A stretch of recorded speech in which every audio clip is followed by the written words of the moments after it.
وہ 3000 سال کا کے فوسلز رہے، وہ 5000 سال کے، اگر ہم اسٹیبلشڈ ہسٹری میں سے اسٹیبلشڈ کا لفظ ہٹا دیں، 5000 سال کے ہمارے پاس جو بھی شواہد ہیں ان کو جب ہم دیکھتے ہیں اور اس کے مقابل ایک دوسرا بیانیہ جب دیکھتے ہیں تو وہ آپس میں میچ نہیں کرتا.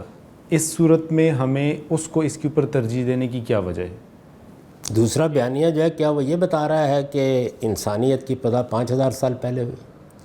یعنی جو بھی بیانیہ ہوگا وہ خواہ مذہب کی بارگاہ سے صادر ہو یا سائنس کی، جو بیانیہ ہوگا اسے دو چیزوں میں مطابقت پیدا کر کے دکھانی پڑے گی. یعنی اگر مذہب کا بیان یہ ہے، تھوڑی دیر کے لیے میں قرآن سے اس سے گفتگو نہیں کر رہا، اگر مذہب کا بیان یہ ہے کہ دنیا کی عمر 5000 سال ہے اور مذہب کا بیان یہ ہے کہ 5000 سال پہلے توحید کا غلغلہ تھا، تو اب کنٹراڈکشن ہو گئی.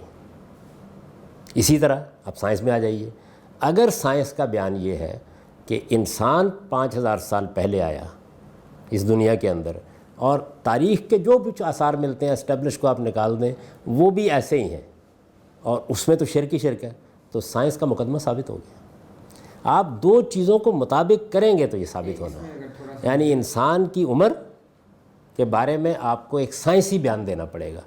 اگر دونوں چیزیں جو ہیں، ایک آپ سائنس سے، تاریخ سے، آثار سے لے لیں، دوسری جانب پھر میں گزارش کر رہا ہوں کہ اگر دنیا میں کھڑا رہنا ہے تو پھر آپ کو بائبل کا بیان لینا پڑے گا، کوئی اور چارہ آپ کے پاس نہیں ہے.